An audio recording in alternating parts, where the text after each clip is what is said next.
Vamos a conversar de este tema con Nelson Rodríguez Varela. Él es abogado penalista. Gracias, bienvenido una vez más a Mano Limpia. Gracias, un placer.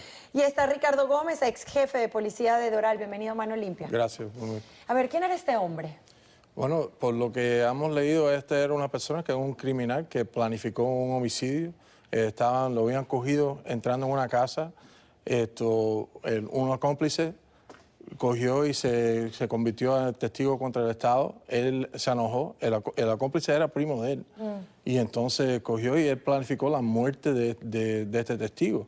Fabricó un silenciador, llevó la arma de fuego, entró a la habitación donde estaba el testigo, mató al testigo, llegó la esposa del testigo, la cogió, la apuñaló y mató a 2 personas. Regresó a su casa. Se dio un baño y quemó la ropa. Mucha planificación, mucha premeditación.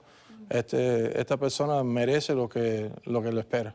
Justamente ahí iba mi pregunta, Nelson, porque crímenes como estos los vemos a diario, acá, incluso en esta ciudad.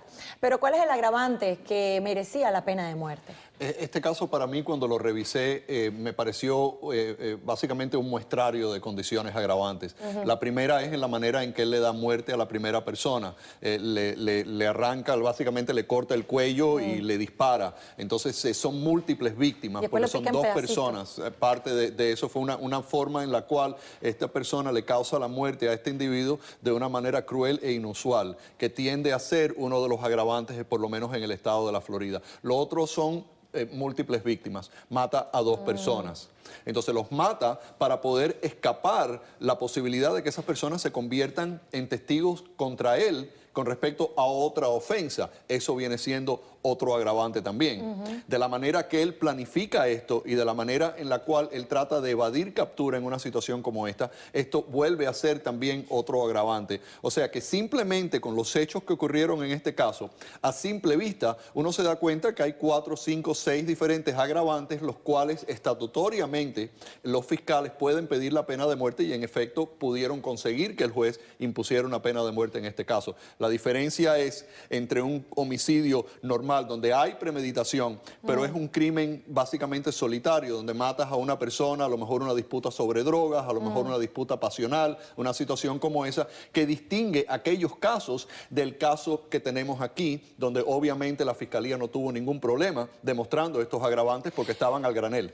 A ver, usted que ha sido policía y seguramente ha sabido de este y otros casos, esta persona, ¿por qué luego de matar a su víctima lo hace, como dice la con alevosía, que la degolla y además la pica en pedacitos? O sea, ¿por qué recurren los criminales a ese tipo de actuaciones si ya tiene el deceso, pues, que es el objetivo? Bueno, nosotros lo que podemos pensar es que era un primo de él que era testigo. La víctima es primo de él. Y entonces, él se vuelve de cierta manera, se enfuria que un primo de él va a testificar contra él, porque ya al primo le habían hecho una especie de deal donde él iba a testificar y él iba a coger una pena menor. Y entonces, eso fue lo que a él creo que lo encendió para hacer el crimen este.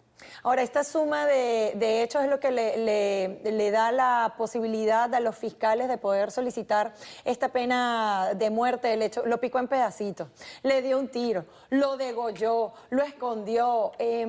¿Cuáles son las calificaciones que pudieran tener un crimen para solicitar la pena de muerte? Bueno, como decía anteriormente, es un crimen que reúne todas las características estatutorias. Para imponer una pena de muerte en un caso tiene que ser asesinato en primer grado. El asesinato en primer grado ya conlleva de por sí el plan que tiene que hacer, la forma en la cual se premedita ese crimen. La diferencia entre un asesinato de segundo grado y un asesinato en primer grado es la existencia de un grado de premeditación. Entonces, una vez que se puede establecer un grado de premeditación por parte de la Fiscalía, entonces el jurado encuentra culpable o no al individuo de ese crimen de asesinato a primer grado. Entonces se procede a la segunda fase. Un caso de pena de muerte tiene 2 fases particulares y las 2 frente al mismo jurado. lado, una que es los elementos de prueba, donde se determina si la Fiscalía ha probado su caso más allá de una duda razonable, si el jurado considera que sí y lo haya culpable, entonces se procede a la segunda fase, que es la fase de sentencia, en la cual la Fiscalía entonces se ocupa de presentar todos estos elementos de los cuales yo estaba hablando anteriormente como elementos agravantes basados en el estatuto. Y la defensa presenta elementos mitigantes que tiendan a demostrar que la imposición de la pena de muerte en ese caso no sería apropiada o constitucional. Pero ¿por qué si la sentencia de la pena de muerte se dio hace poco más de 20 años? ¿Por qué la ejecución se hace tan tardía? Bueno, bueno, vamos a darle gracias a Dios que se ha demorado eso, porque eso dice que el sistema legal le ha dado todas las oportunidades a esta persona a comprobar que él no fue, que todo se hizo correcto. En otros países esto no se demora 20 años, esto te hacen el juicio y a la semana que viene te hacen... cae la sentencia. Es decir, hay una sentencia, pero todavía hay la posibilidad de que puedas demostrar que eres inocente. Bueno, o sea, 20 años para eso. Bueno, hay dos cosas. Uno, que hemos visto en muchos casos donde se ha tenido que conmutar la pena de muerte y en efecto se han tenido que conmutar sentencias completas porque ha habido equivocaciones con respecto a la determinación si la persona es culpable o no, y después otro error por encima de eso donde se ha determinado que la persona ahora va a cumplir la pena de muerte. Pero además de esas dos cosas que son primordiales e importantes y son cuestiones de sentido común, es importante porque la pena de muerte es irreversible. Pero además de todo eso, tenemos que considerar también de que las apelaciones en un caso donde se impone la pena de muerte son automáticas. Aunque el reo no tenga intención de apelar, aunque él no quiera apelar, la apelación inicial es obligatoria. Sí. El juez impone la pena de muerte, pero inmediatamente hay una apelación directa a la Corte de Apelaciones. Después de que se exhaustan todos los elementos de apelaciones en una corte estatal, entonces se puede pasar a la Corte Federal con diferentes procesos donde se establece no que la convicción es una convicción que no estuvo basada en la evidencia, sino que la imposición de la pena de muerte en este caso viola algunos elementos de la Constitución Federal. Y por eso hay dos procesos separados. El primero es un proceso obligatorio debido a la naturaleza de la sentencia impuesta y lo otro es un proceso que casi siempre se lleva a cabo que tiene la tendencia de determinar si hay fallas constitucionales con el juicio o con la imposición de la sentencia. A ver, pero este tipo de sentencia, cuando se ejecuta, en este caso 21 años después, no podría dar cabida a que se entendiera que tiene una doble pena, porque tiene 20 años en prisión y plus lo van a condenar a la muerte. Pero mira, vamos a cambiarle de tema y decir, no es preferible coger y dar ese tiempo para asegurarnos que la justicia es cierta, que la persona sí hizo, porque hemos visto casos en donde la ADN ha enseñado la inocencia de personas. Uno quisiera ver esto que sea rápido, pero a la misma vez vamos a estarnos seguros que la justicia es llevada propiamente. ¿Cómo se prepara a las personas para al sentenciado, al reo, para este tipo de procedimientos de pena de muerte?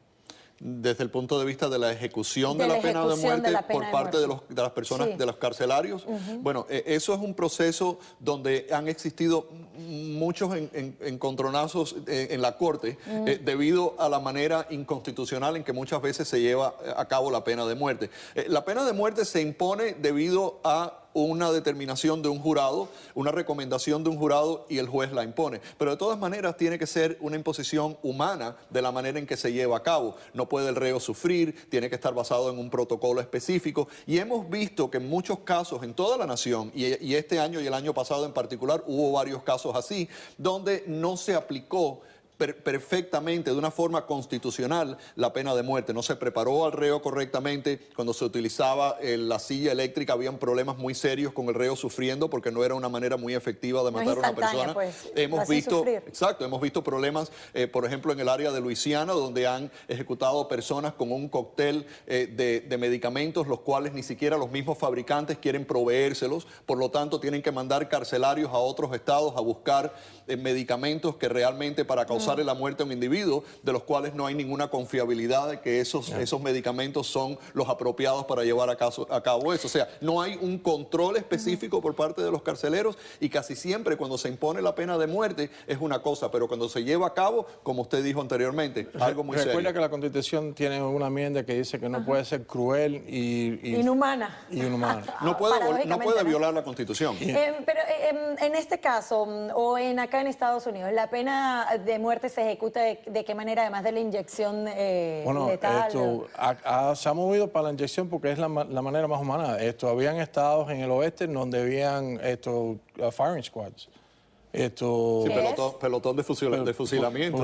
No, pero eso se usa hoy en día, ¿no? No, hoy en día no, pero en los 90s, Utah, el estado de Utah hizo una ejecución así. ¿El sentenciado puede pedir qué tipo de pena de muerte quiere? ¿Una silla eléctrica? No sé cuáles son los tipos. Eso depende del estado. Ya con cuestiones de la silla eléctrica, creo que se ha determinado que en efecto la pena de muerte no se puede llevar a cabo con la silla de electricidad, debido a los diferentes problemas y fallos constitucionales que se han llevado a cabo con respecto a esa forma de ejecución. Lo que los estados están haciendo ahora, los estados que participan y todavía tienen vigente la pena de muerte, es utilizar la inyección letal, pero hemos visto, después de que se han empezado a conseguir informaciones y se ha empezado a hacer análisis de todas esas diferentes eventos de la imposición de la pena de muerte, que también es una forma fallida de llegar a cabo. Los fabricantes de las medicinas no esperan nunca que las medicinas se utilicen para causarle la muerte a una persona, pero en efecto para eso es que se está usando. Los resultados. Bueno, una sobredosis me imagino que es lo que ocasiona. Sí, pero cuando el Estado lo hace es diferente.